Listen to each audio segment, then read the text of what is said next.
Greetings. It's Moringa Tea and Answers.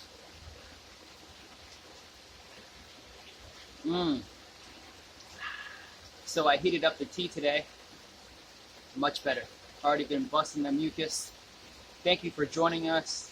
It's a little rainy today, so we're here. Hopefully you can hear me pretty well over the beautiful water sounds. I need to record outside. I mean, I could go in there.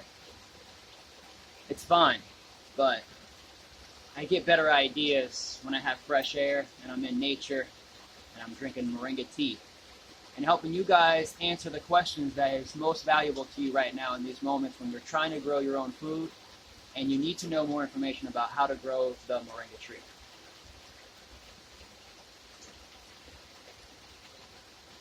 Okay, it's much better just warmed up. The thing is that we go through a ton of Moringa tea. And Uncle Bob, thanks to Uncle Bob, he makes the Moringa tea fresh. So what we'll do is we'll start with the Moringa powder and the Moringa leaves, and we'll steep them in a French press. Alright, so that's all the powder, that's all the leaves, Moringa. Even added some dandelion, some yerba mate. And then he fills half of this mason jar with honey water. Not half, maybe a quarter. And then, so it starts with hot water. Hot water on a pot. And pours the hot water into the French press and literally just puts that right in the fridge. It's hot. It's going to steep. It's going to be hot for another hour, 2 hours, even in the fridge. So he'll steep it. He may leave it out for a few minutes, 30 minutes, maybe 15, 20 minutes. But it goes in the fridge and it stays in the fridge until we pour it in here with honey water. A couple tablespoons of honey water. A couple tablespoons of honey and water, and then fills the tea into here. And so then I just kind of put it on the pot, and look at that. Even just settling for just a few minutes, I mean, that's food.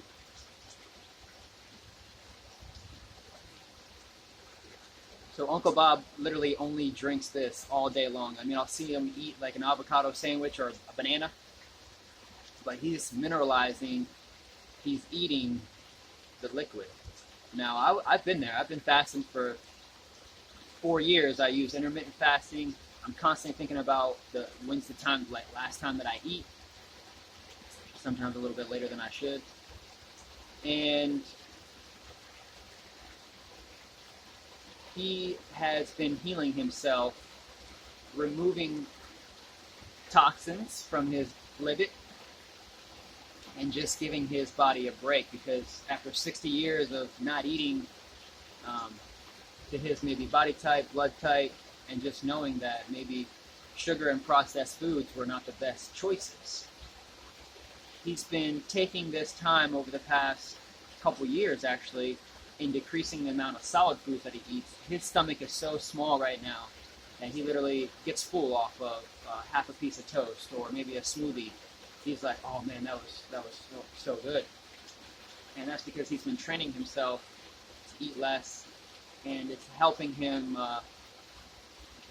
from some of the conditions that has had over the years with his stomach and processing food. So if you have a problem in the on the way out, then use Moringa on the way in. And thank you. I'm joined by our lovely Moringa trees here. We are shipping these out all over the country right now. They're in 6-inch cone pots. You can get 10 of these free Moringa trees with each Moringa tree starter kit. I'm Kendrick Henry, and I'm the founder of the Moringa Growers Co-op and also Numa Nursery. And we're here at Numa Farms as we're developing a sustainable practice of growing Moringa trees and using permaculture, regenerative farming techniques And so you may see actually these lower leaves are starting to turn yellow. And why do moringa tree leaves turn yellow? And this is a very common question that we receive daily. Is the tree okay? Our leaves are turning yellow. And it's okay, I promise you. That's just a sign that those are the older leaves and they're going to fall off. So we're going to go ahead and act as in nature and they're going to drop. Now, what it's doing is it's going to be absorbing all the nutrient from the leaf as much as it can, put it back into the upper leaves, or it's saying, hey, we've got to cut you off. We're cutting you off right now. We can't afford the energy that it takes to hold on to you and also while growing up. So she's dropping her lower, she's making a sacrifice. She's like, hey, we want to grow and we've got to go. You've got to go. We don't have enough energy for you. You are the first leaves to come out.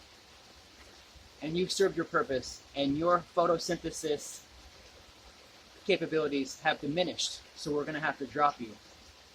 These are the older leaves. Maybe they've already had all of their full powers.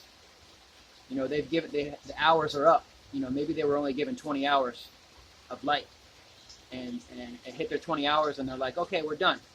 But see, the problem is if you leave those leaves on any longer than they should, they attract bugs and pests.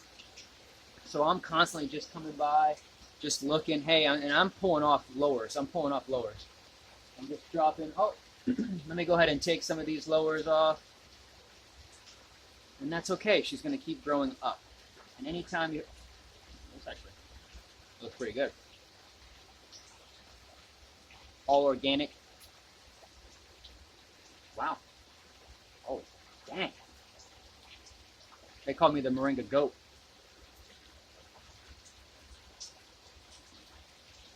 Hey, it's time for break fast. Yes. Man, super strong. Man, so spicy. So, thank you for joining us, Moringa Tea and Answers. And I've got a ton of questions for you today. I should say, a ton of questions that I can answer for you today. We're here in Plant City.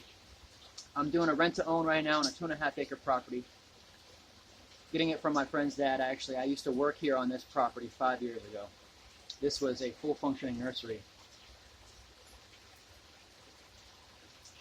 And I met him. I met him on the beach in 2014, painting my van. I was on the beach. I was painting my van. A couple walks by. Hey, you have a nursery? This is the day after I painted nursery on the van. And I said, well, you know, it's right here. I haven't started it yet. And they said, well, we have a nursery. You should come by and visit. And a couple weeks later, I went to their nursery in Plant City, and I left that day with a job. And I had not been expecting it. I had been starting to plant my own seeds. I wanted to start a plant nursery from the time that I graduated. I wanted to be ready and set with my nursery, making my own income, not relying too much on outside forces and factors and a paycheck. I wanted to actually feel more empowered by being an entrepreneur and a businessman. And so I wanted to start my own nursery. It was crazy. I was in architecture school starting a plant nursery. Why? Because I know that in the future, my clients, they're going to want landscaping, and I'm going to be able to provide them with the pots and the plants from my nursery. Maybe a little bit of in-house, all in-house design, build, install. Wouldn't that be a great opportunity to provide a business service to provide for my clients? And so that's what we're doing. We're growing an architecture firm, we're growing a nursery, we're growing a farm, and we're building up a business so you can get to know me, Kendrick Henry, as your Moringa expert, and we're going to get these questions answered. Yes. So let's get right into it. If you haven't yet, please like this video, subscribe to the Numa Nursery YouTube channel. I could really use that help, and keeping in touch. Alrighty. Here it is, 8 o'clock. 8 o'clock in the morning. I like to get up and I like to get things going. I like to see my emails and see when people are commenting and talking. So hopefully that answered actually a question we had. Somebody was like, how do you make your tea and how much moringa do you use? So probably using about, I think he said, he's using, in this one is a little bit more yerba mate, but he'll switch it up. So sometimes it's either 3 tablespoons of moringa loose leaf and a teaspoon of mate and a teaspoon of dandelion. And so he'll do like he'll do like 3 tablespoons of the loose leaf, and then he'll do like a teaspoon of the powder, and put that in here too. Because even the powder can, it's coming through. It's coming through the bottom there. That's something that you want to have in your tea. Fills you up. Let's see if I can skim this up actually. Oh, nice. Awesome.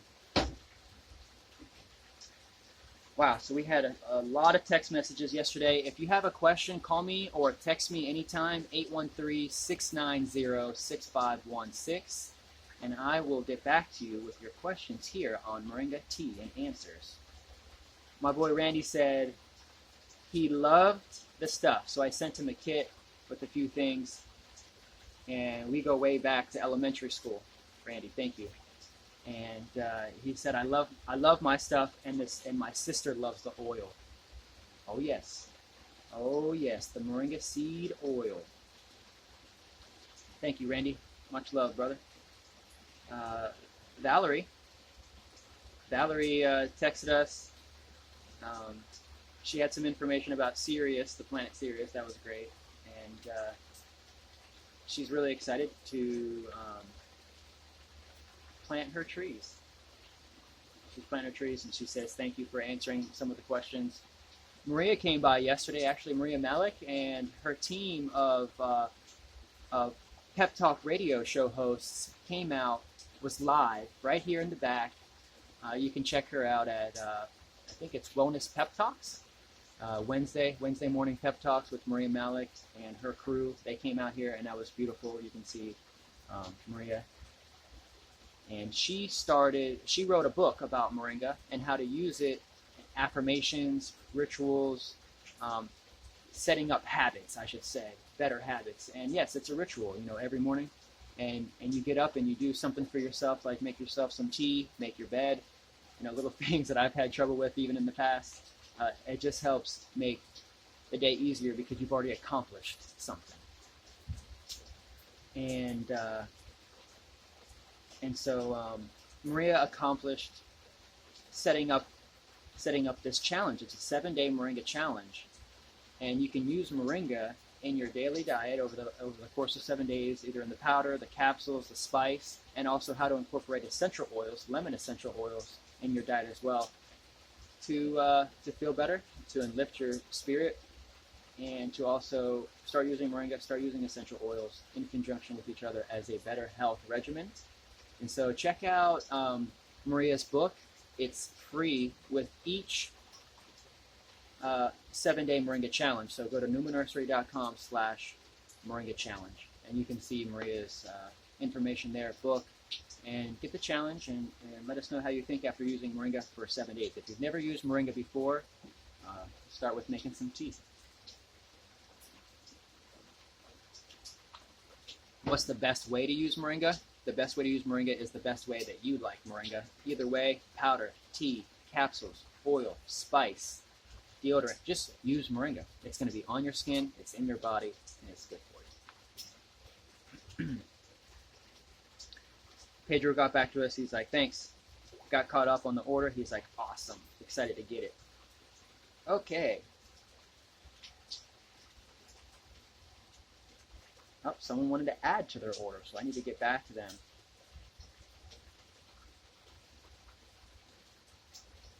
Wonderful. Blake came by yesterday from Bula, and he helped us literally pot up 2,000 seeds. So we planted 2,000 seeds yesterday, and they are in the greenhouse right now. That's what we do. Hi. So someone's interested in harvesting enough for themselves and also for sale. They're in Tallahassee. and started 2 moringa trees from seed. They survived the winter, and I did not cover them this last winter. It was a pretty mild winter. So they added over 20 more trees from seed. They have a lot more land and continue to add trees. I looked for the form but couldn't find it. Instead, it looks like I signed up for a newsletter. Oh, this is Zany. So as I'm organizing both businesses, so Numa Nursery is a business and the Moringa Growers Co-op is a not-for-profit corporation as well, and we're getting that going. So I'm trying to build both of these businesses simultaneously. Numa Nursery offers plants and pots and also local products made from those plants, say local plants in the ground. The Moringa Growers Co-op focuses mostly on moringa, but also moringa around the world. So it's growing from not just the Tampa Bay area, but going to places all over the world. Meaning we have growers all over the world, and we're supplying people all over the world with moringa from different regions. So to answer Zany's question about the form, I don't have a Moringa Growers Co-op form on Numa Nursery. Yes, you can provide your information at Numa Nursery, but for right now, I'm trying to keep everybody that wants to join the co-op, and I know it's a little confusing, by going to moringagrowerscoop.org and then fill out the form there. That way, we know that it's in the co-op. You want, trees in the ground, and then I have someone like a president or a vice president that can then start taking over responsibilities from there and keep everything kind of in track. It's been kind of convoluted getting both businesses started at the same time, but it's fine. I mean, we're growing moringa, and I'm learning how to do business, and didn't know exactly what I wanted to do 5 years ago when I started Numa Nursery. Had no idea that I was going to be formulating and building a cooperative. So, and now here we are. We have 2 websites, numanursery.com and also moringagrowerscoop.org. And these are 2 separate businesses growing moringa that I'm essentially running and building and growing, so that way they can split off and each do their own things respectively in time. And that's what we're working on. So that's great to hear, Zany. I'm excited. So to answer her question, and to also answer another question that someone asked, is can they grow moringa in Georgia? And this kind of goes back to what we were talking about yesterday. Yes, you can grow moringa in Alaska, in a greenhouse, in a controlled environment. You can grow moringa anywhere. Moringa is a tropical, subtropical tree that does not like the weather below 50 degrees. It doesn't like the weather below 50 degrees, so it'll live through it. It'll be scrawny, it'll grow slowly, it will have yellow leaves most of the year. It will not be a happy tree if it gets below 50 degrees regularly. So how do you grow it in regions that experience freezes and maybe have a mild winter, or a mild 2 winters, or a mild 8 winters, and then all of a sudden you get slapped with freeze, freeze, freeze, freeze, and then all your trees are dead? Just know that this is a possibility. Why do moringa trees die in the freeze? Because it's a soft wood. Actually, I have an example of a piece of wood just right over here. Uncle Bob, could you hand me that piece of wood, sir? I just want to show people. I'm just explaining to people why moringa can't live through the freeze. Perfect. We just have this little example right here. Thank you, sir. You're welcome. All right. Let me steal this from you too. Sure. Okay, so this is a moringa stick off of a tree that we harvested, and moringa is a soft wood, and it has lots of water inside.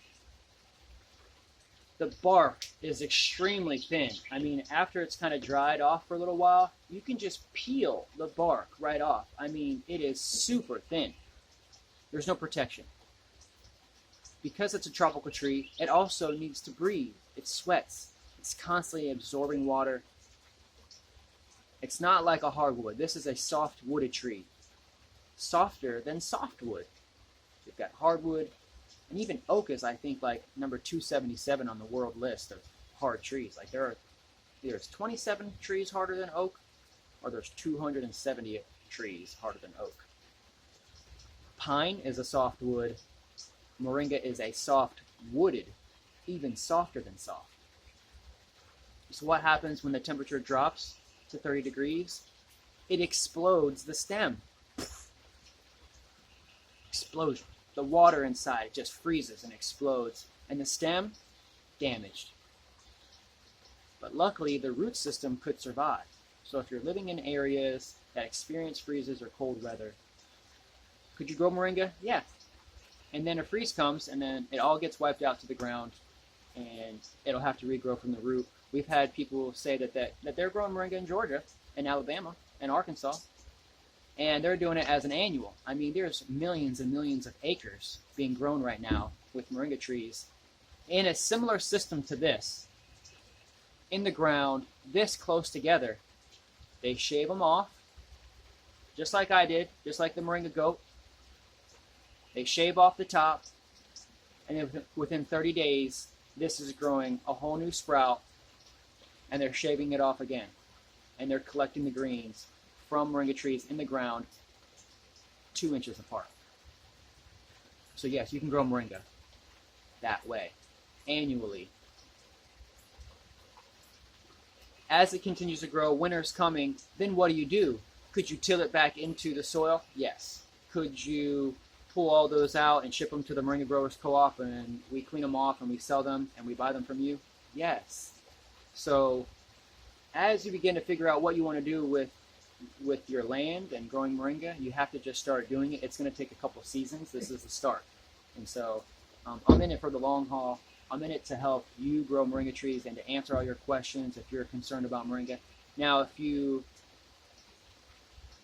unfortunately don't think that you can grow moringa because of where you live, it's okay. I'll grow moringa trees for you, and I'll put your name on trees, and we'll donate the trees for you and say, oh, look, this is Susie's tree right here. We'll take a picture of it, and Susie in Iowa, who always wanted a moringa tree, knows that she's got a tree named after her here in Tampa, Florida. I would love to do that for people. I mean, that would be beautiful, because there's so many people that just want a tree. And what if Susie says, "Is that my tree? Is that the tree that you're gonna harvest for me and send me my greens? Like, that's my tree." Wouldn't that be cool? That would be awesome. So we're working on that, one thing at a time, or 100 things at a time. Let's answer some more questions. It's Moringa tea and answers. Okay, so hopefully that answered your question. Not only, I've only been growing moringa in Tampa. I've only lived in Tampa since 2012, so 8 years. I started going to the USF with my master's in architecture in 2012. That's when I moved to Tampa, and that's what brought me here. But as soon as I got here, I fell in love with the trees, and I haven't left. I haven't wanted to leave. These trees are amazing. They're huge. And so I love them. I love being around the trees. I love being out here in nature. We're out in Plant City. It's so beautiful. I love the city, don't get me wrong. I am an architect, and I do love the form, function, and straight lines. But nature, those curves, baby. Gotta love those curves. And so I'm out here, I'm thinking about how to design this place and how to incorporate moringa into a beautiful flow.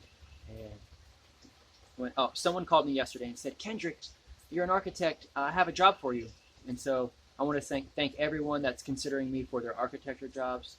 I'm not offering any architecture services at the moment. I'm growing moringa trees, I'm growing a farm, and I'm actually designing my own farm right now. So I don't have the resources and the time to take on any other projects. So thank you so much for offering and seeing if I could do your project, but I'm not doing any architecture projects right now. I'm growing moringa trees and I'm farming moringa. I'm making powder, I'm making capsules, I'm making oil, I'm pressing seeds, I'm growing moringa trees right now. I'm farming.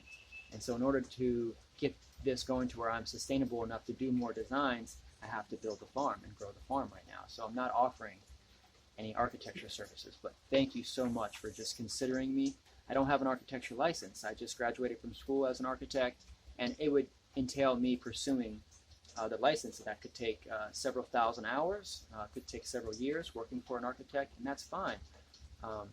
I commend all of my peers and my friends that went to do that and that are now practicing architects. Call me if you need a job.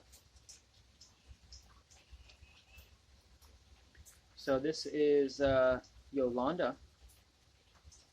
She ordered yesterday. Thank you so much, Yolanda.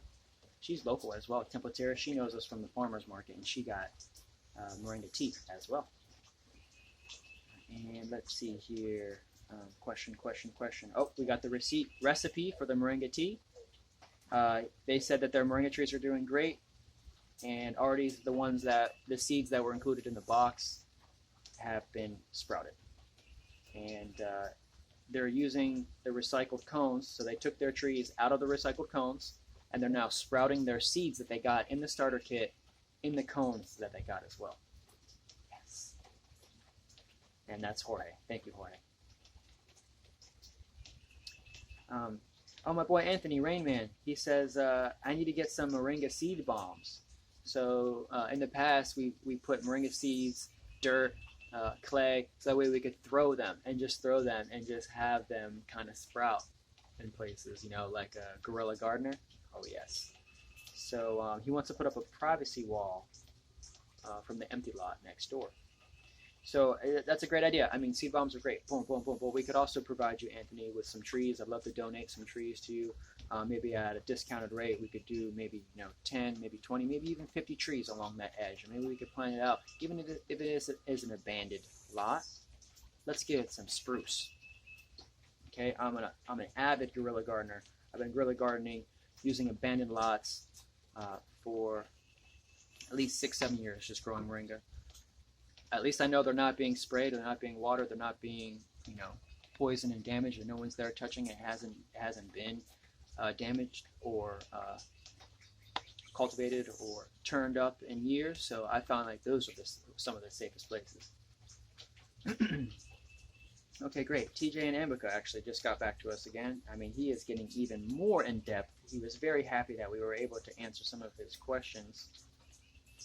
Okay, so now he's doing the double stagger. What a beautiful representation, TJ. Love it. He definitely is an engineer. He's got to be. Let's see, I don't know if you can see that.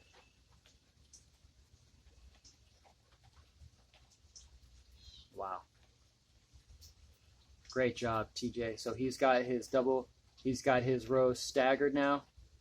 Wonderful. So they're about 6-7 feet apart. Stagger on the row, on the mound. I love that. Straight is fine. Straight is fine. If that fits your property and that's what you'd like to do, I love that. That's production. That's farming. And that's going to produce a lot of yield. And so that's what we're also trying to do too, is how do we incorporate design, nature, also working with nature, creating these systems and patterns. The stagger also kind of gives it a little bit of that curve. I love that. And so that energy can flow in and out. I love that. We're just trying to create some toroidal fields in there, man. Just bring in the power.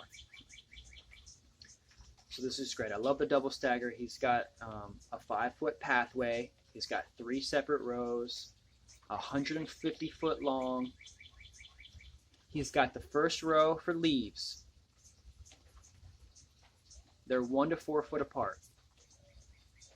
The second row, he's got 28 trees for leaves and 10 for drumstick. Okay, so he pointed out that he's got tree, and then he'll have tree, tree, tree, and then another tree, and then those 2 trees right there, he's designated drumstick. Love it. And so he's got the 3 trees around it for greens. So he's managing and he's keeping in mind, okay, I want these ones to be drumsticks and I want these ones to be greens. So he's going to manage them accordingly, and he's going to keep the greens short.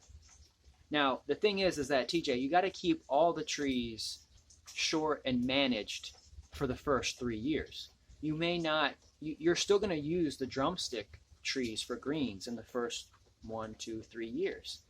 It won't come until, say, year 3, year 4, that your trees start reaching a height that now have several branches because you've been cutting them back, and every time you cut it,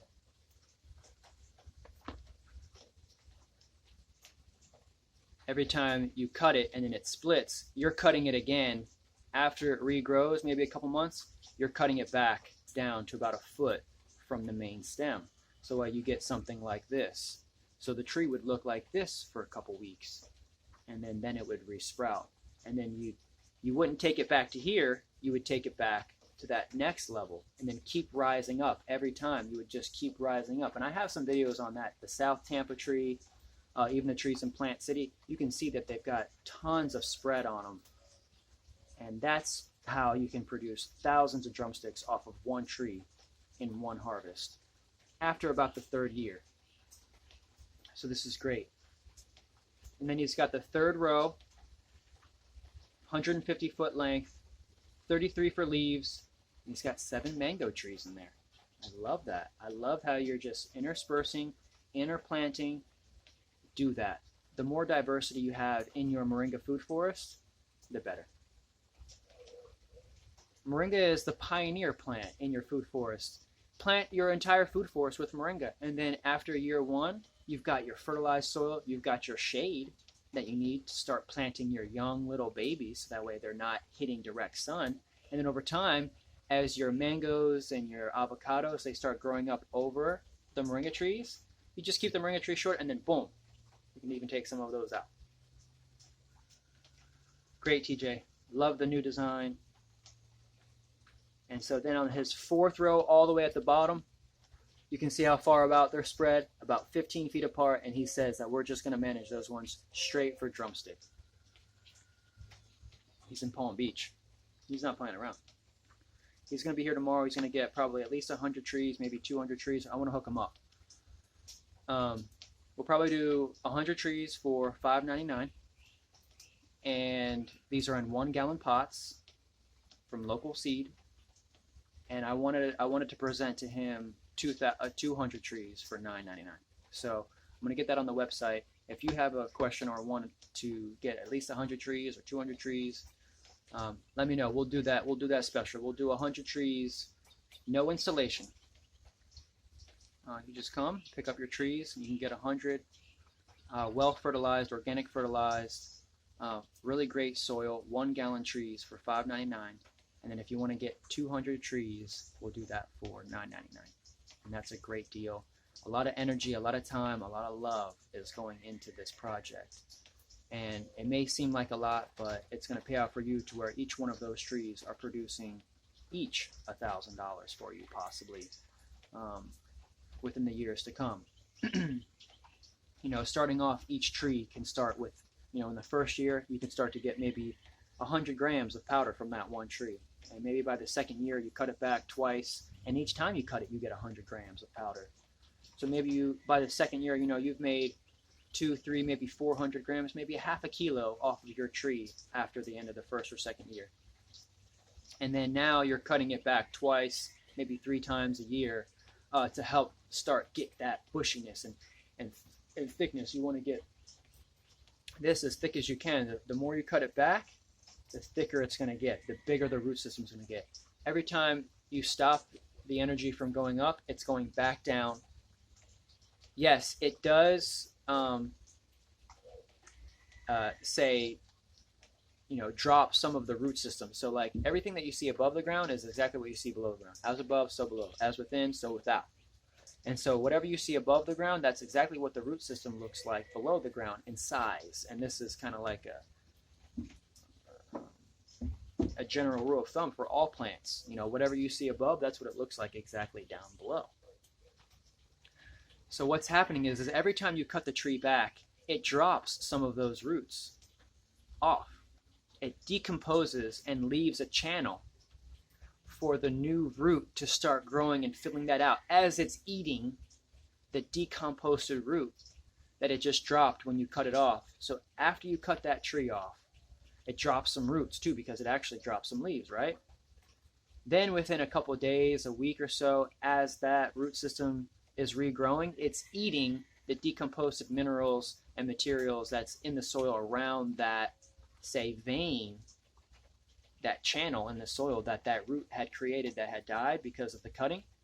And so now that it comes back even more robust, the root system just blows up, and then all of a sudden, poof, an explosion up top of the trees as it just like starts to get branchy and full out, and just you can start to see that excitement that's happening inside the tree as they all start just popping out from these stems. I'm surprised that this thing hasn't, sprouted just sitting here on the porch. I've got a stump like this in the van that's been in the van for 6 months. I take it to the farmer's market, and it's already regrowing stumps on it. Okay, so let's hear what TJ actually asked. After listening to the Moringa tea and answers, he's revamping the sketch, diagram, and quoting a few things you said. For now, just a couple things. He lives in Florida, South Florida, and they've got iguanas. So this is a problem that people let out their pet iguanas, and now they're roaming wild out, and they're getting huge, and they're tearing things up, man. They're killing animals. They're just highly invasive.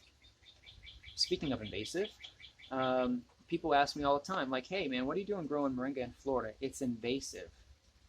And I said, so are you. Oh, God, that's so terrible. That's so terrible. Just calm down. Just calm down. Okay, so, yes, none of us are native to anywhere. This is a global society. I think what's going on has actually proven that the world is now more connected than ever, and we are one. Native, non-native, invasive, non-invasive. The state of Florida categorizes moringa as invasive, and there are levels to invasive. It has to put it on that list because the seeds have wings, and they have a potential to fly in the wind and drop away from the tree. This is true. Any winged seed is considered invasive. It's growing in any state that it's not necessarily native to. So where is moringa native to? I believe that there was a landmass connected where Africa and India met. And in that Pangea continent, moringa had originated in the center of that, say where Ethiopia is today. Ethiopia and Kenya. And so India actually was said to break off of Africa, and India floated up and smashed into Asia and hit the continent of Asia to create the Himalayan mountains. At that time, moringa was on both of those places. So we have African moringa and we have Indian moringa.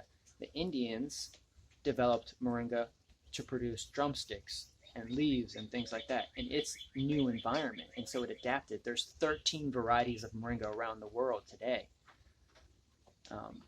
If I'm saying that right, either it's varieties or species. Sometimes people get on me because they're like, hey man, you're not saying the right thing. Hey man, I'm not a freaking scientist. I'm an architect and I'm an artist, and I'm just trying to get the information out. Thank you for letting me know if I make a mistake. Thank you.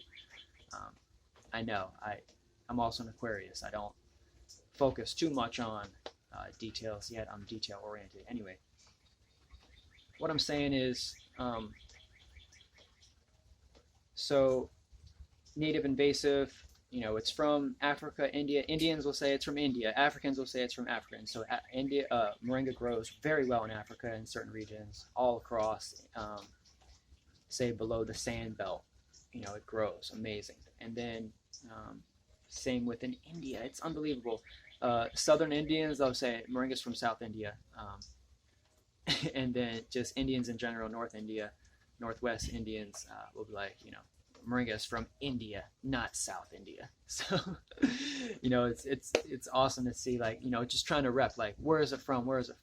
and it's from planet Earth, and it's here for us to enjoy and use. And so, say someone in Florida says, "Hey man, moringa is not native," and I say, "Hey man, the state of Florida chose to grow a non-native invasive tree known as citrus and make that its state plant."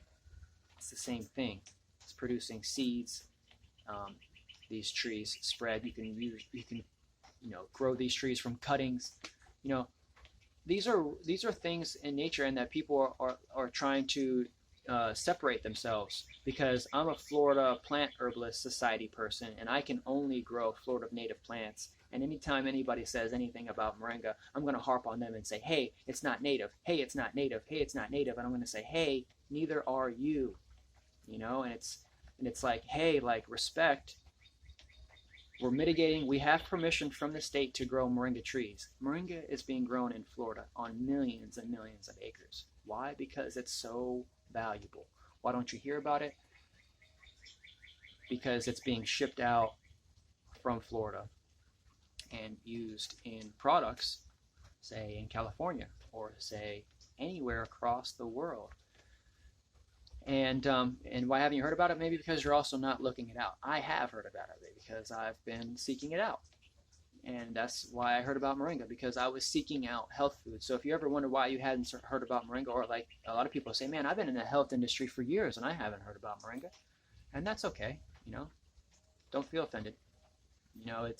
It comes when we need it the most.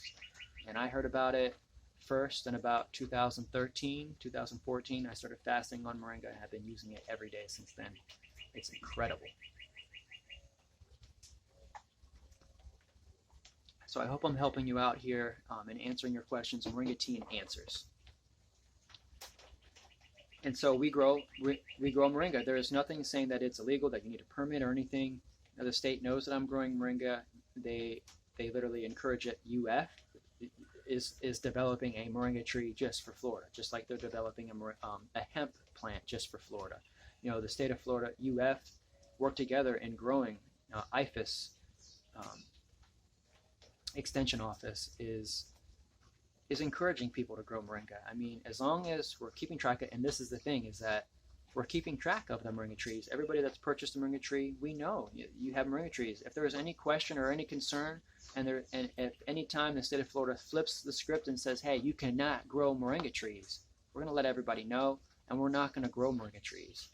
But right now, it is encouraged to grow moringa because it's a food, it's sustainable, it's regenerative. You can grow it from cuttings, which is so great.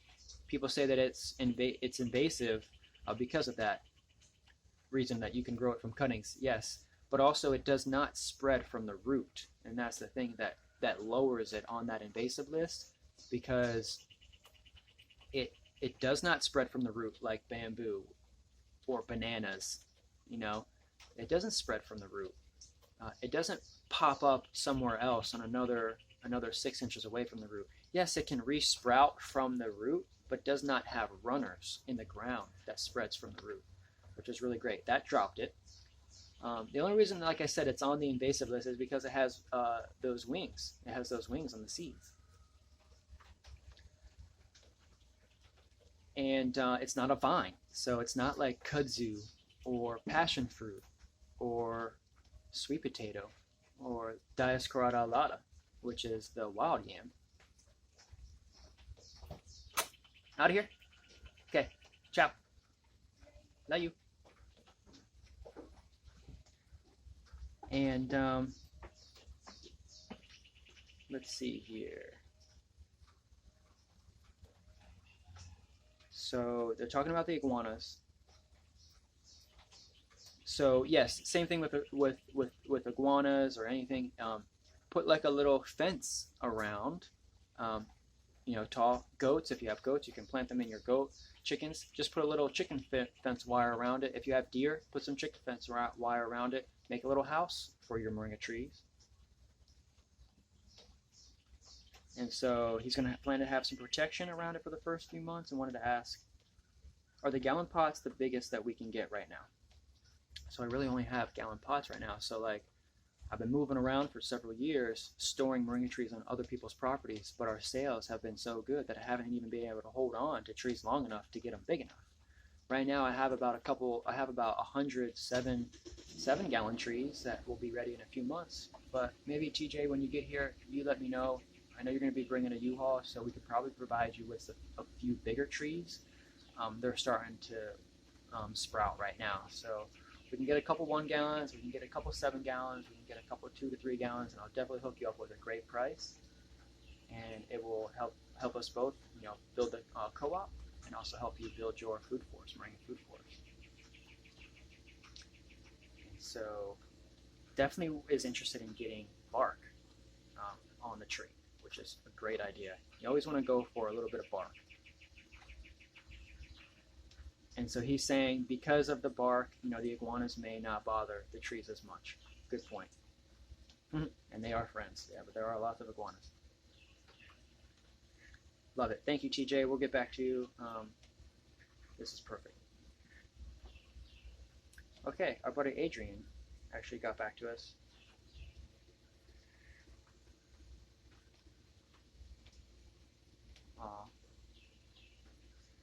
So Adrian is trying to start his own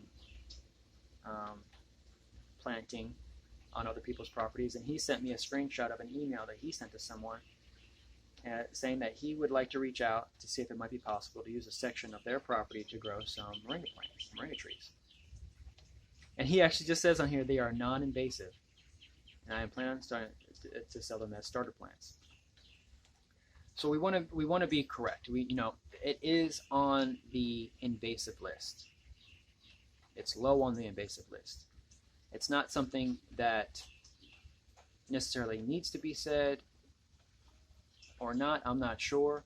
We're just educating each other about it and making sure the moringa tree would not necessarily go out of hand. Now, some people bring up, there's also another reason why things are on invasive lists is because maybe it affects the pollination of other plants and things.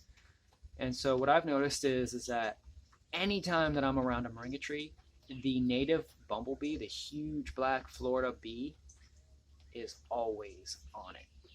And that's a good sign for me. I'm looking at that as a sign, like every time I'm around the moringa tree, there's a huge black bumblebee.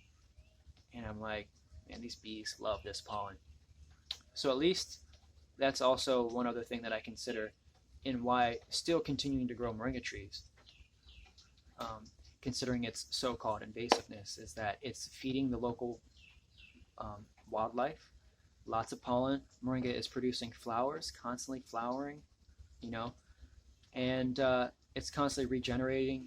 It's repairing the soil. So a lot of places in Florida, even like Browns fields and places, mitigation. Moringa is being used as a mitigation plant because it can absorb heavy metals. So if there's a toxic area, drop moringa mulch and cuttings down on the soil. It will absorb the inorganic and also heavy metals in it and help sequester that down into the soil, store the carbon, either that or it can be removed and burned after you've put down moringa and things like that, almost like an oil spill. Then you could collect it and then burn it, or charcoal it, and it could be turned into biochar. And so Florida's doing this. Other municipalities are even using moringa as not only as a fertilizer, but as a water filtration system. So since moringa does absorb heavy metals, it can absorb heavy metals into out of your body and help you pass heavy metals. It's a heavy metal cleanser. But it also absorbs heavy metals in the soil. So that's why we want to make sure that we're growing moringa in clean zones. We don't want it to absorb heavy metals and put those into our system. We want it to be grown in a clean environment, absorb heavy metals in our system, and then help us pass them, not necessarily put heavy metals in our system. And so I know it's kind of weird what to say about moringa and the invasiveness. I don't feel bad about it. I'm trying to educate everybody about it, and if someone is really harping on it, I'm really sorry. I'm really sorry that I've offended anybody for growing moringa trees in Florida when you're so proud of being a part of the Florida Native Plant Society and you can only grow Florida native plants. I'm really sorry. Like, I love Florida native plants, and I do want to grow Florida native plants. But I also really just want to grow moringa. It's like somebody that really wants to grow cannabis or wants to grow hemp or any medicinal plant. Like, we're taking care of it here. We're making sure that it's not getting out of hand. We have all the trees pretty much accounted for. And that's the thing, is that when moringa is not being cared for, when it is on its own, and it's a straggly, unattractive tree that produces some seed pods that end up rotting because the beetles and bugs get to it here because of the environment. Because it isn't native, the animals kind of like swarm to it and decompose it. So does moringa have pests and bugs? Yes, it can have pests and bugs. For the most part, actually, in your garden, if you manage it right, it can help detract pests and bugs. It can also, if you let the drumsticks sit on the tree and they're rotting, it can also attract pests and bugs. You know, any plant can have pests and bugs on it, potentially, like the one that I even just saw here, maybe with a little bit of those aphids or fruit flies or little flies on it. So let's just be honest with people. If you don't want to mention that it is, and it is on the invasive list, but if you don't want to mention that, if you do want to mention that, it's up to you. I haven't had to use it or mention it. It's not something that I even talk about very much. So I would say until the authorities say anything about growing moringa and that it's not recommended to grow moringa, then please grow as much moringa as you can. So Adrian is also looking for guidance in how to start growing moringa on other people's properties. If this sounds like you'd be interested, let me know. Wonderful. This is great. This is great. Inspiring. It's a great approach, and continue doing that. And just picking out the points. You know, be specific. You know, you may be wanting to grow other plants than just moringa, but because I was so specific in what I was growing, because people will be like, "Oh yeah, what are you growing? Look at you, you know, a little hippy dippy. You know, you're trying to grow some cannabis." I'm like, no. Honestly, like, I really just want to grow moringa, and that's why they're like, "You're just growing moringa?" I'm like, "Yep, I'm just growing moringa. These are the moringa trees right here." And so, just be honest with people and tell them exactly what you're going to be growing, and they might be like, "Well, what is moringa?" And just go in on them from there. And within like a couple minutes, they're going to be like, "Oh, okay, yeah, you can grow moringa here."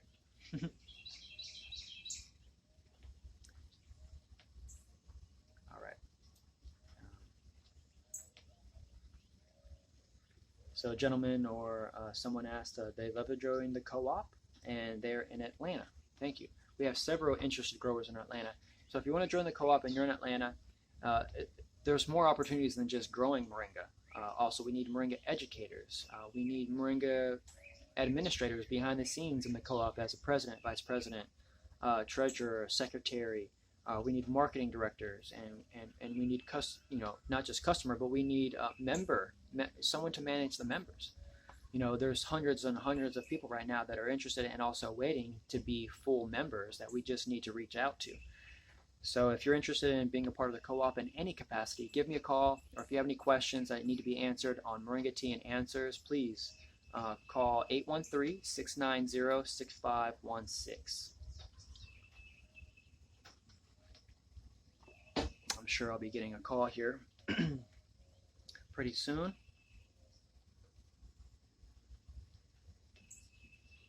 Okay.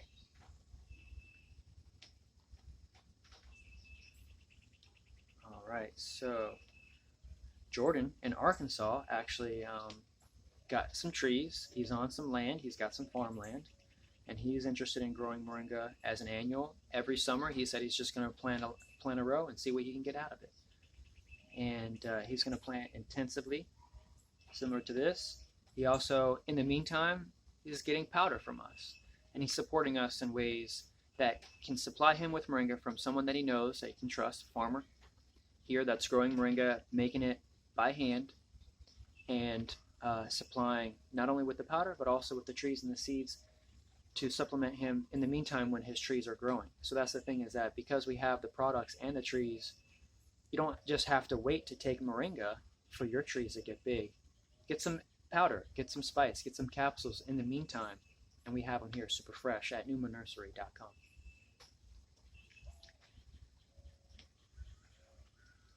And Jordan is interested in growing large quantities of moringa powder, and that's great. We need that. We need you to plant as many moringa trees as possible, get as many moringa seeds as possible.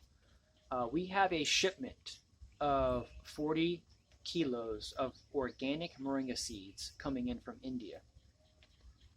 I'm going to be as transparent as possible and keeping things separate, with seeds from India, seeds from Mexico, and seeds from Tampa. And I want people to know where their seeds are coming from and to be able to choose and choose the best they feel. But I'm learning as I get calls like, hey, do you have seeds from India? I'm like, no, I'm only a local farmer. But that doesn't support my friend that's growing the moringa just like I am in India. And especially if I'm getting the call for it, why wouldn't I want to help that person and supply them? Like, hey, you know what? I know the farmer in India. They supplied me with these seeds. These are the best seeds from India. So let me hook you up. And since I've been saying no for years and years and years, like, no, I don't. Like, even right now, people are ordering or wanting to order oil, and we don't have oil right now because I ran out of local seeds. You know, I've harvested as much as I can right now. We want some of the trees to grow. I mean, it takes hundreds and hundreds and hundreds of trees to literally produce thousands and thousands of drumsticks just to get a little bit of oil.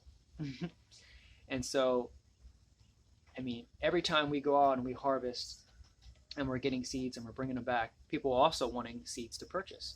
And so we're kind of like in this catch-22 where we are a local business that's also starting to source seeds. I'm starting with seeds, just seeds for right now. I'm not importing oil. So like we're going to import these seeds, and they're certified organic PKM1 from India. It's 40 kilos of seeds, and we're going to press it to make oil. And we're also going to sprout a couple, and we're going to say, hey, these ones came from India. You know, so stay tuned as we're able to provide moringa from all over the world here, different varieties, different places, and this is what I'm realizing becoming a farmer. You know, I started off so closed and tight community and shut off to the world almost because I was just going through those phases. But now, after saying no, thinking like, yo, why don't you have it? Why are you limiting yourself? You know, I have my fraternity brothers saying like, Kendrick, you know, you could do business. You know, why are you limiting yourself in business this way? Because of your, you know, rules that you set up in your head that you can only do this and only do that. And I said, you know what? Let me reevaluate what's really important here. Taking care of myself, number one. Taking care of my family, and also sustainable practices and being honest and transparent and a good businessman. And so that's what we're doing. And I'm talking to the farmers in India, and I'm talking to farmers in Mexico, and I'm talking to farmers in Africa, and it's really great. And being able to help them, they're like, help us please get our moringa to you in Florida, so that way our friends from Africa in Florida can get supplied with our moringa from you. And that helps me out too. I may be able to see a little cut of that. And there's nothing wrong with that, you know, because as we continue to grow, I mean, yes, we want to reduce the amount of hands that it sees, so that way the money is going back to the farmer. And that's what I'm doing, is that I'm contacting farmers directly. There's a difference between distributors, agricultural companies that are also congregating farmers together and pooling their resources and selling it for profit without necessarily giving back to the farmer. And so it's all about how you shop, where you put your money, always, constantly. My dad says, hey, are you voting? And I said, I'm voting with my dollars. I'm voting with every dollar that I spend every single day. I'm not just depending on that one-time vote. I'm voting every single day with what I'm doing and where I'm going and what I'm navigating and going towards. What I eat, what I don't eat. That's how I vote. So thanks, Jordan. Jordan is trying to make a YouTube channel and wants to get his information out about. We'll keep you informed so you can keep up with Jordan and his farming experiences in Arkansas. Thanks, Jordan. All right, wonderful. Someone lives in South Tampa and was wondering if they could pick up some moringa trees. Carlos, yeah, I'll get back to you later. Thanks, Carlos. Yeah, we'll definitely hook you up. You can come by the farm sometime. Just give me a call. We do mostly appointments only, just because I'm doing things like this, and we have workers coming in, and we're doing podcasts and things like that. So we would like for everybody who wants to come to Numa Nursery, Numa Farms, just to give me a call before you come, and we can set up an appointment. That'd be really great. Thank you.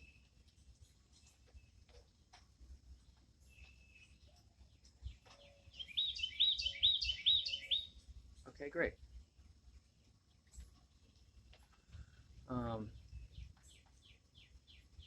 Adrian said he's ready to call. He's ready for us to call him. He wasn't sure when we were recording. We're trying to go live with this as we go live. Once we get 1,000 subscribers, we're trying to get 1,000 subscribers so that we can go live and do these things. I think that's what the rule is. I don't really know.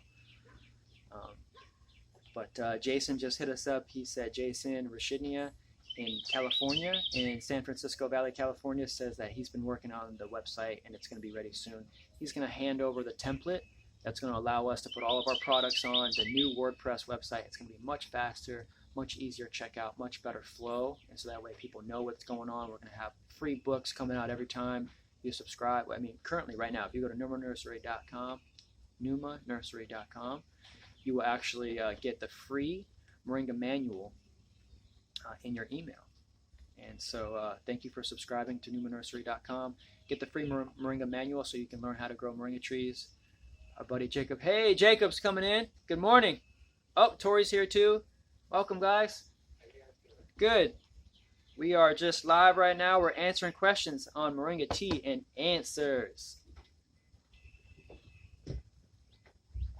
Thank you so much for getting started. Appreciate that. Thank you, guys. They're coming in. It's wow, time is flying.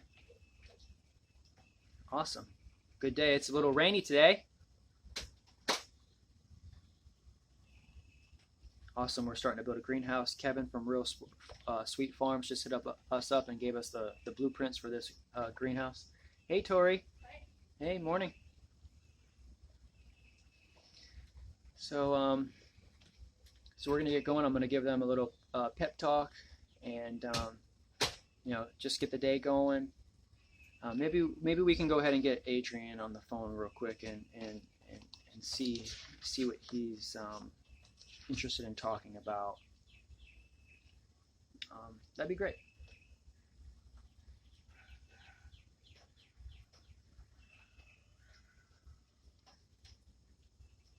Let's see. He was in a bad cell reception area last night, so let's just call him today. He's in Arizona, so he's going to be teaching us about growing moringa trees in Arizona.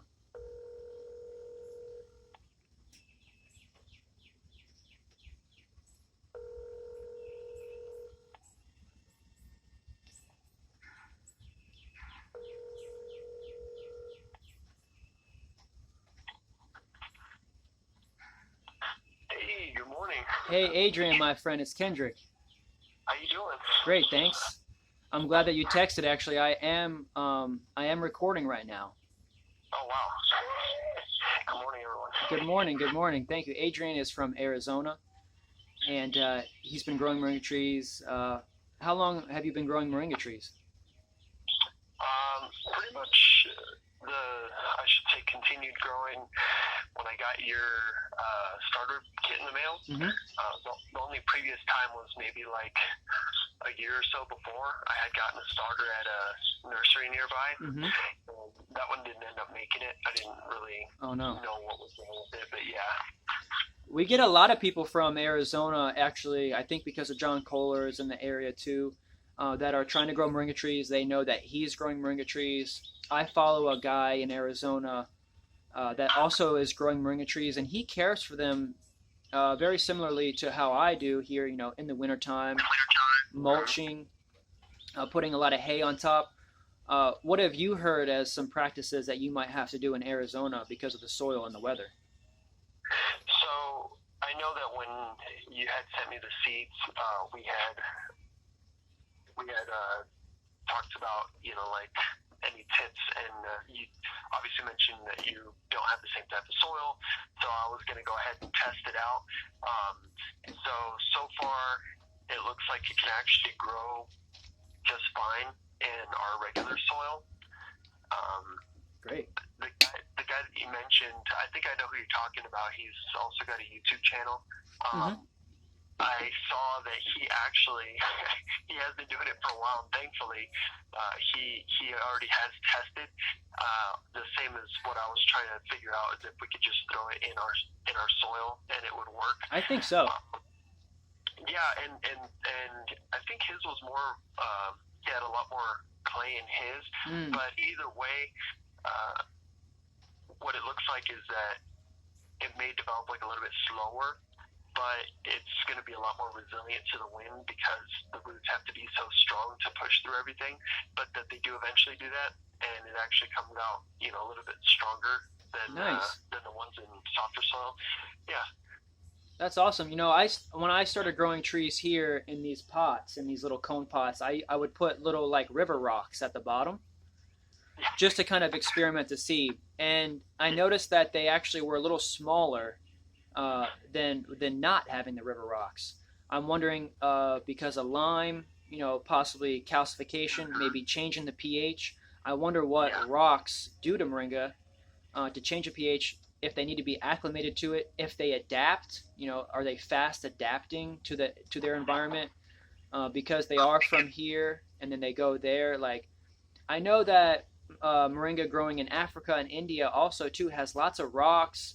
In Cambodia, I mean, the soil is red. I don't know if it's as clay, but we do have a lot of people interested in growing moringa in Texas that have a lot of clay, and want to know possibly how it could grow in clay. I'm not sure. I've never grown in clay before. Yeah, I'm actually going to send you a picture really quick of the one that I put in just our native soil. That was a starter, one of the trees that you had originally sent me. That the post service kind of just threw on the front door. I thought it was dead, but I was going to go ahead and try it, keep it going anyways. But hopefully you'll get it. That way you can check it out and tell me what you think. Okay.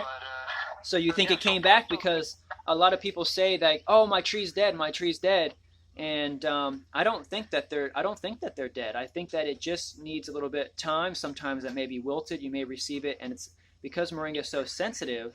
Up top, it may look wilted, or the leaves might fall off, but that root system down in there, you're saying, is helping it to regrow some new greens now. Yeah, and in both of them, you can see that the main stem that was there, I literally just snipped off because it was all kind of like wilted, and there was maybe like a faint hint of like green still by the top base and everything. Yeah, and I was like, well, maybe if I just keep put it in the sun a little bit and just let it do its thing, and thankfully that's what it did. Wonderful. Yeah, I think the picture's just sent off right now. Oh, yeah. Let's see here. Oh, nice! Yeah. So he's saying that he snipped it off, and so it's regrowing some new greens. Yeah, the one with the double, very nice. A double growth, that one is, I believe, a mix. The 50-50 of native soil and compost soil. I like that. I think that looks really good. Wow, that root tuber looks like it's starting to produce like a little horseradish in there. That's great news. Yeah, see, that's all it takes. And that's why I'm confident, even with sending moringa trees like this, that even if a few of them don't look good, just to keep caring for them, watering them. A lot of people give up when they receive them, and they're like, oh, they're dead. And that's my fault for not educating people enough, letting them know that it's the root system. And then also it could be my fault for sending trees that are too young. I'm learning that maybe to avoid some of these issues and situations is to just go ahead and just send trees with bark, and maybe eventually I can offer, trees and bark, and that would be great too. Yeah, and I'm glad that you mentioned that because in that first video, I believe you mentioned that you might even be sending out the tree cuttings, Yeah, just the sticks. that's And right. I was like, I'd be totally willing to order some of those and throw them in the ground here and Awesome. see how they work out and everything. So Let's do that. Yeah, we'll get you some sticks. When I do a harvest, I'll get them. Probably about 2 inches in diameter, and I'll cut them each. They'll each come in maybe about a foot or 2 foot. I think the box is like 14 inches long, so maybe it'll be about 13 inches, and it'll be a fresh cutting that you can just stick into a pot or possibly directly into the ground if you're watering it, and it will resprout new roots. yeah, that'd be perfect. Then I'll go ahead and record that for you too. So if you want to use it as a video, so people will be like, oh, this is what it looks like when they show up, or like the even the other starter trees, and just kind of go through the whole process of they may look like this, but they can turn back into this. Awesome. Well, that's great, Adrian. I really appreciate that. Is there anything else? Oh, I read your message, and we talked a little bit about invasiveness and non-invasiveness today on the show. And we don't want people to be too afraid when it comes to saying that it's invasive, non-invasive. If it needs to be said, I'm not sure. Should we just put it out right out there? It's not like it's illegal. Moringa, it doesn't have any regulations on it or anything. It's Sorry, go ahead. no. What were you gonna say? Yeah, I was just going to point out, I'm glad that you brought up regulations and stuff. And maybe this is something, that will have to be looked into or whatnot. But as good as Moringa is, I'm really glad and looking forward to, all the positive things that it's going to do in people's lives. I'm nervous that there's going to be people out there that are going to try to regulate it. And Yes. I would hate for it to turn into the new hemp. I've heard that, and Yeah. I know. And the only reason why it would do that is because it's so valuable. So if Moringa gets to that regulated point, it's because we know it's real. We know that it's real. And if we have to get regulated, and if we have to get a permit for it, and the state wants to know exactly how many trees you have of Moringa, fine. That's okay. We're looking forward to that actually, because then if the state's going to call us and say, hey, how many Moringa trees are in Florida? We've got a record and know how many Moringa trees are in Florida. I don't know if I like, how companies sometimes buy private information from other companies, to get your phone number, and you're like, hey, how'd you get my phone number? Oh, because Facebook sold your phone number when you posted it online. I'm wondering, I can't sell information, but what I may be able to do is partner with the state of Florida in mitigating Moringa as an administrator for the state, getting paid by the state to help also track and grow Moringa trees for the state, to also possibly bring in some income for the state, because if they all have to be tracked, if you have to have a permit for it to grow each tree, maybe each tree is a $35 permit a year. Not each tree, but maybe just to grow Moringa, it's $35 a year. Like my nursery license is $25, my stockbroker's license is $25, my food license is $50. All my licenses that I have to have the business, these are already in place. So what's the difference if it does need to get regulated? I mean, this is just what we live in. We have to accept that there's these large bodies of power that are wanting to make money off of plants and nature, and that we kind of have to subject ourselves, if we want to be in nature, to pay that price. And it's sad, even how we can't travel freely, and some of our rights are being taken from us. But can you take away our right to necessarily grow our own food? I mean, yes, they have tried in the past, and now Florida actually just passed a law that says that you can grow food in your front yard again, which is amazing. Yes, that's awesome. Yeah, I actually, I was going to ask also, and obviously cut me off whatever, because I don't want you to go over too much on your time. Oh, you're good. Whatnot. But, down here, I mean, I should say in Florida, you got everything figured out with working with farms and working with the state. Some of us out here obviously have never even probably owned a business before or, done anything like this. And I did say that I was, going to be finding it probably in the manual itself. But just in a nutshell, like, the first steps, what would you recommend for someone like me out here? Like, aside from reaching out to the local places out here, like, should I call somebody in my downtown, city department and be like, hey, I'm thinking about growing these trees and selling them, or, I want to sell the powder, like, do I have to get a permit? Like, how much is that? Like, what were the first steps that you took to get that ball rolling? Okay, the right way? Great question. I started on private properties because I was concerned that public spaces may have been sprayed with Roundup. I was concerned that also public spaces are also using reclaimed water. So I love your message. I love that you're going out there, you're asking people if you can plant trees. I said it here actually in this show. Just be specific. Exactly, tell people exactly what you want to grow. Tell them that you're not growing anything illegally. This is a non-regulated plant. It's food. Be specific in that it's providing food. The problem is with cities and municipalities, the reason why they don't grow food as much as they should is because it's actually higher to maintain. You have to fertilize them, you have to care for them, and you have to trim them back, and you have to keep them looking good. The reason why they choose certain trees is because they're aesthetically pleasing, they're low maintenance, they may be deciduous. The problem is with moringa is that it produces a drumstick which can then rot on the tree, which can then attract pests and bugs if it's not cared for. Now, if it's in a private property, a farm, or a place like that is kind of out of the public view, it's not necessarily in the middle of the public eye, then you can maintain it a little bit better by letting it go. Let it go. Maybe let it go straggly. Let it go a year or two without harvesting, so that way it can get a bunch of seed pods on it.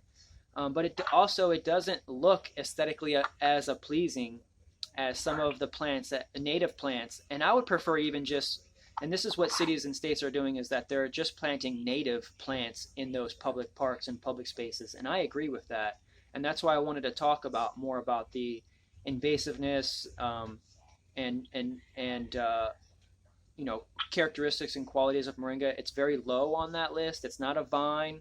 The only reason why it's on that list is because it has wings on the seeds and because you can grow it from a cutting. And those wings on the seeds allow it to possibly fall further away from the tree. But what I've noticed is that anytime I'm around a moringa tree and it's got tons of seeds on the ground, I don't see any baby moringa trees. None. Anytime I've ever seen a huge drumstick a huge tree with drumsticks on it, I don't see any sprouting trees on the bottom. Unlike with neem, unlike with curry. Oh my gosh, anytime I go up to a neem tree or a curry tree or a loquat tree or a coffee tree, oh my gosh, like, talk about invasive, there's freaking hundreds of babies at the base of those trees. So moringa is very low on that invasive list. It just has to be categorized as that. And so I do get a lot of extremists here in Florida that are very like, Florida Native Plant Society, like all the way, like they don't have a single plant in their yard that is not native. And I love those people. I love those retired ladies that are in the Native Plant Society. They're beautiful, and they're keeping our native plants, bees and butterflies pollinating. I was just talking about how the moringa tree attracts one of the most rare Florida native bees in the area, and every time I'm around a moringa tree, it's got a native Florida bumblebee on it every single time. Nice. Yeah. That's awesome. Yeah, thankfully I haven't gone to any like parks or anything. The main ones that I was considering reaching out to were like ranches. Okay. There's one that actually hosts lots of public events. Obviously not right now because of everything going on. But they actually emailed me yesterday. They want to know, the specifics and whatnot. So awesome. We'll see what they say. But dude, that's great. You're doing exactly the thing that I'm doing right now. I go to a farmer's market every Saturday here at Strawberry Passions Organic Farms. and that's where I sell my Moringa products. And they're certified organic, and so I'm thinking, wait, I want to get certified organic. I'm trying to start a co-op that wants to have certified organic greens growing. I want to approach Jerry. I'm going to approach Jerry, and I'm going to say, hey Jerry, um, can I get a row of moringa trees on your farm? Can I plant a row of moringa trees on your certified organic farm? The way that we can certify organic these trees, and then every green that comes off of those greens is certified organic. So like if you get on a certified organic farm, you could have certified organic greens growing right then and there. And that's a way to help start your business, and also to help provide back to the co-op. So like people are asking now, hey, I want to be in the co-op. What does it take to be in the co-op? Right now, you just have to grow moringa trees. But in the future, eventually the co-op members, the full members, they will have to have some sort of certification on their property, whether it comes from the co-op, whether we inspect it ourselves and just have like a sign off, like, okay, we check, okay, the soil looks good. We have a little pH tester. We can send it off. We can easily send off samples to see if there's any heavy metals in the soil. But also just do a quick check. Is it in a clean space? Just look around. Like, is this a new neighborhood? No. This is from the 70s. Okay, so the soil hasn't been uplifted or anything like that. You've got a lot of old growth here.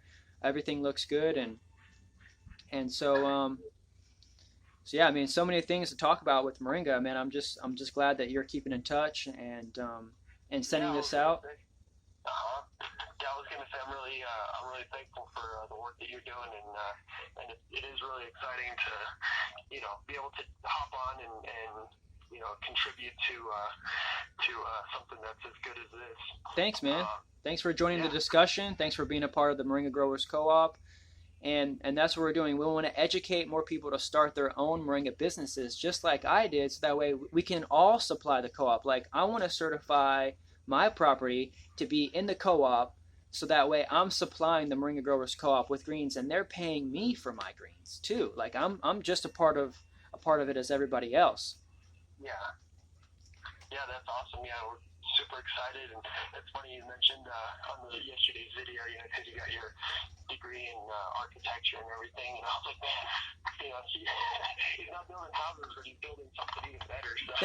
Thank you. Yeah, we're building exactly, but what are houses built out of? This is the question that I was asking myself. Like, why do temples resemble the forest? Because of the columns in the temples. We're all representative of trees in the forest, and so houses are completely built out of wood made from trees. And so I was thinking, how can I be so intrinsically involved in the building process by literally starting to learn how to grow trees and become a farmer and be the architect that actually knows from seed to tree to house, how it was grown, how it was built, respect the product, the material. I'm learning how to possibly put moringa wood in furniture and household products, everyday products, so that way we can even use the waste. It's not a waste. We're not wasting any part of the tree, but anything that we use and we could use it in our homes and everyday lives. Like, what if it's just a cutting board, or even if it's just fabric or paper that we write on? Like, moringa is a soft wooded tree that can produce canvas, and so I've actually been making canvas out of moringa, and we'll be coming out with that pretty soon. This is quite a process. I'm still experimenting with it, but it's fun. I'm using an ancient Japanese screen system to help pulp. I pulp the wood, and then use a screen system to kind of catch the pulp in the water, and then it helps build up these layers to create paper. And I'm starting to make moringa paper. That's so awesome. Yeah, I later on I'll message you, but I got tons of some ideas as well. I think you're really gonna like them. So okay, we'll check that out. Yeah. Well, let's get you back on here. I'm gonna go ahead and finish up. We have some other calls coming in, but I really appreciate you, Adrian, for keeping in touch, and we'll have you again on the show another time. Yeah, thanks again, and thanks for calling. Thanks. Prosperous growing, brother. You as well. Thanks. Peace. Bye. Awesome. Wonderful. All right. Thank you, Adrian.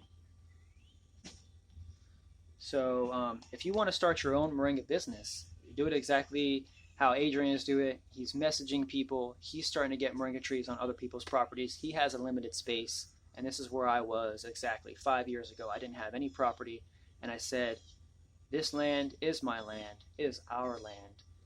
And if we can somehow work together, use barren landscape, unused resources, empty parking lot areas, things that haven't been used and abandoned, why not? If it's safe and it's not getting sprayed and it hasn't been disrupted in many years, and we can test the soil, find out that it's organic and there's nothing, no chemicals in there, there's no heavy metals, then why not? Why not grow moringa there?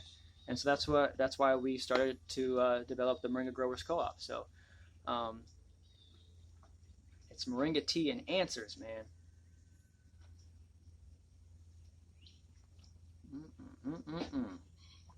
Okay, so I know we had a few other inquiries. If you'd like to call and be on the show, if you have some questions about moringa, let me answer them for you. 813-690-6516. Let me show you, actually. We've got drumsticks actually just in those bins right there. We need to sift and get the seeds out of there because there's seeds in those drumsticks that we just harvested off of a tree. This episode is going to be why are my moringa trees yellowing?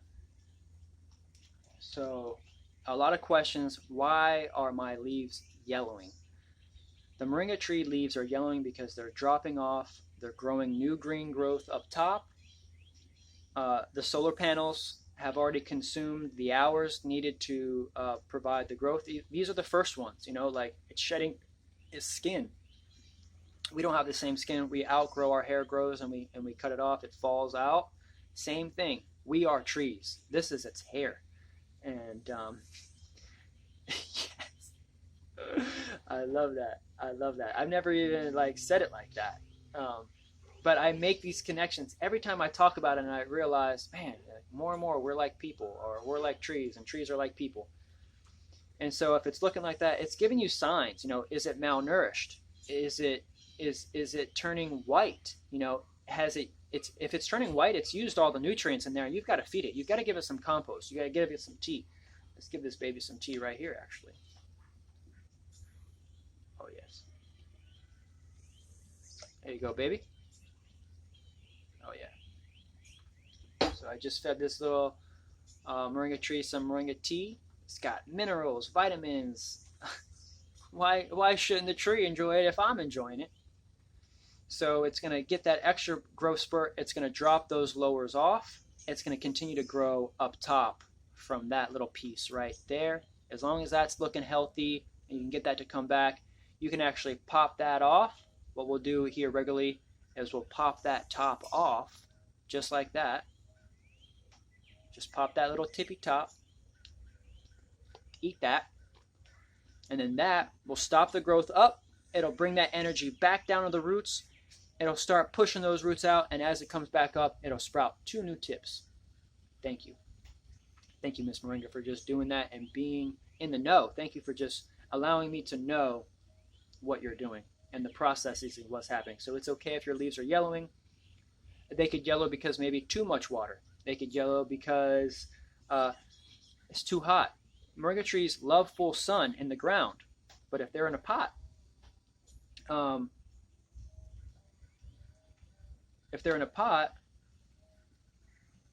they may not be able to have direct sun, straight sun. So keep them in some broken sun in a pot, some shade on a balcony is perfect. Once you can get that tree in the ground, full sun is great. Now I'm saying full sun, Tampa full sun. That's like Mars. So that's why it's like Tampa full sun in the summer. I mean, you feel like you're in Mars. So wherever else you may be, if you're on a northern climate and it's in a pot, it may be able to take full sun. It's more intense down here because of the water particles in the air And actually, the sun is just, the UV is just, it's just intense right now. I mean, the sun is pure white right now. It used to be a lot different than it is now. I mean, when you see that sun in the middle of the day, man, it's just. And so sometimes you can keep these trees in pots in partial sun, not to dry them out too much. If they start to taco and shrivel up and wither, it might be too dry. You can keep trees fairly dry. So like I like to water, let it completely dry out. Water a couple days later, let it completely dry out. Water a couple days later. If you keep it wet constantly, it might develop mold and bacteria. Yes, they are antibacterial, antifungal, antimicrobial. But if you keep water kind of like wet on that soil there, it'll develop on the soil and then it'll start eating the roots. So just be careful with that. I like to allow it to dry out and then water. And so there's lots of different factors in why your moringa leaves are yellowing. But just know and trust that they're going to be constantly regenerating, constantly dropping leaves, constantly producing new leaves. If your tree's lanky and it's just got a bunch of yellow leaves on it, just cut it back and it'll resprout from wherever you cut it. Wherever you want it to sprout back, just cut it there. Whether it's a foot off the ground or 6 feet off the ground, wherever you cut it, start to grow your moringa tree in the way that you like. And bonsai it, form it, shape it around a walkway, arch it. I've had fun taking softwood trees and as they're growing up, just kind of like arching it, and then we can walk under them. And then from there, these start sprouting new sprouts. And I've had archways just walking through with moringa trees just like this, just pinning them down. And then that'll start to even regrow up. I mean, these are fun. Just have fun. Nature is fun. Make a chair out of it. All right. So happy Moringa Thursday. And thank you for joining us today. I'm going to get the day going. We've got a lot of projects here going on right now. Tori and Jacob are here. I'll tell you a story about how we met Tori and Jacob.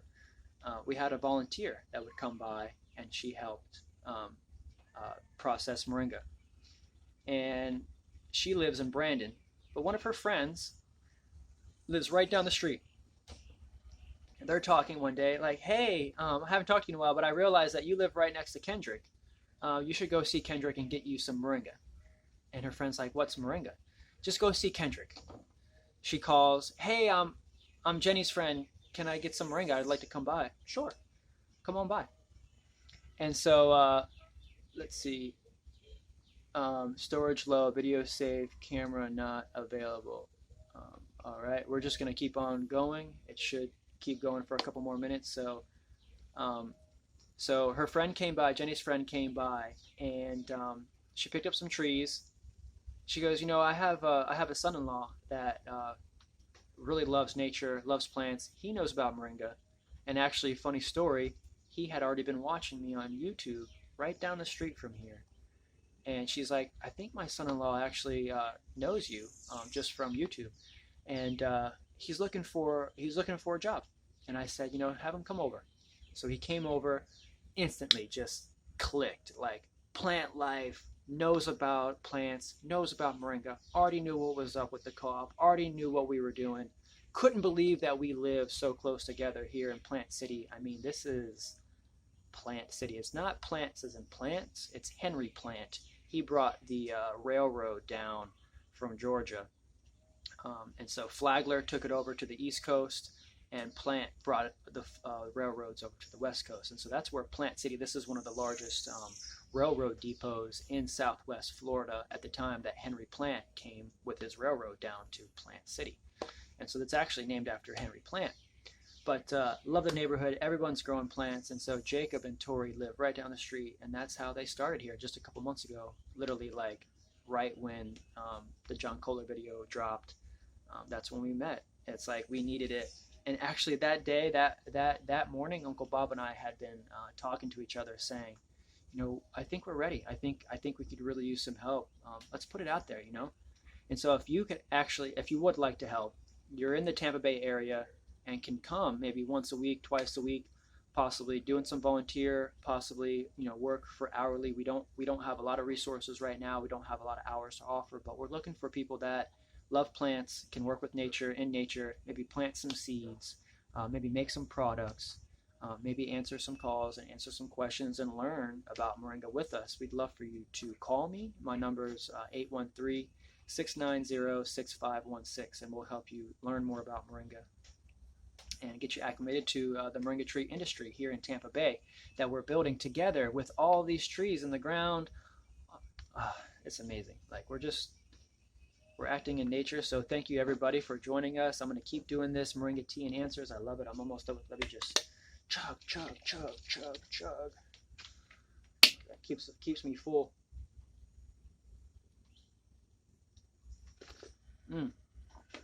So good. So good. So good. So yeah, I think we covered everything today. I hope you found out that it's okay to have yellowing leaves. There is a few reasons why that it may be yellowing. But if you have any more questions, please let me know, and I'll get back to you as soon as possible. And if you'd like to order 10 free Moringa trees, now you can get them. We're shipping them out all day, every day. NumaNursery.com. Get the 10 free Moringa trees with each Moringa tree starter kit. Thank you very much. Peace, love, and prosperous growing.